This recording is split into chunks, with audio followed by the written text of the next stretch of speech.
வணக்கம் மக்களே, this is your bye Yash on brandy news. இன்னைக்கு மே 1, 2026. தமிழக தேர்தல் களம் இப்போ வேற லெவலுக்கு போயிருக்கு பாஸ். வெறும் ஐடி கார்டு இருந்தா மட்டும் பத்தாது, இப்போ QR கோட் ஸ்கேன் பண்ணாதான் உள்ளே போக முடியும். இந்தியாவிலேயே முதல் முறையா நம்ம தமிழ்நாட்டுல தான் இந்த சிஸ்டம் அமலுக்கு வருது. நிதானமா ஆனா ஷார்ப்பா இந்த டிஜிட்டல் செக் மேட்டரை தட்டி தூக்கலாம். ஒரு விசில போட்டு இந்த சென்சேஷனல் நியூஸை இப்பவே கவனிங்க. Let's role. QR கோட் புரட்சி. வாக்கு எண்ணிக்கை மையங்களுக்குள்ள அத்துமீறி யாரும் நுழையாம இருக்க ஈசி நெட் மூலமா QR குறியீடு அடங்கிய புகைப்பட அடையாள அட்டையை தேர்தல் ஆணையம் அறிமுகப்படுத்தியிருக்கு பாஸ். 62 மையங்கள், 234 தொகுதிகள். தமிழ்நாட்டுல இருக்கிற 62 வாக்கு எண்ணிக்கை மையங்கள்லயும் இந்த முறை கட்டாயம் பின்பற்றப்படும்னு தலைமை தேர்தல் அதிகாரி அர்ச்சனா பட்நாயக் மேடம் சொல்லியிருக்காங்க பாஸ். 3 அடுக்கு பாதுகாப்பு.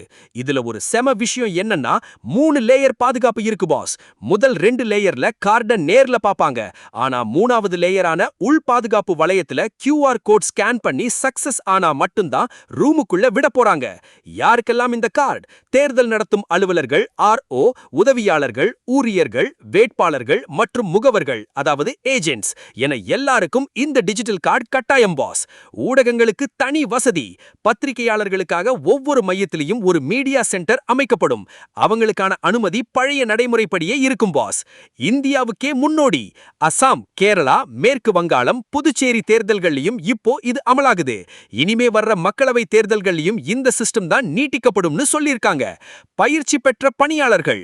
QR கோட் செக் பண்றதுக்காகவே ஒவ்வொரு செக் போஸ்ட்லயும் ஸ்பெஷலா ட்ரைனிங் எடுத்த ஊழியர்களை போடக்கூறாங்க pass.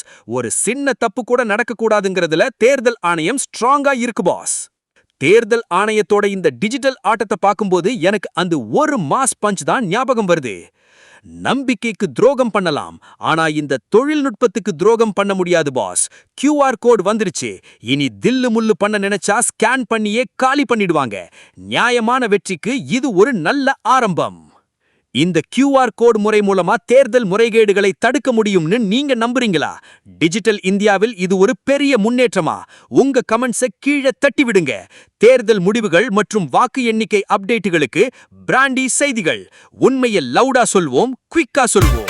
This is Yash signing off. Have an energetic day. இந்த டிஜிட்டல் தேர்தல் நியூஸை எல்லாருக்கும் ஷேர் பண்ணுங்க. Bye bye.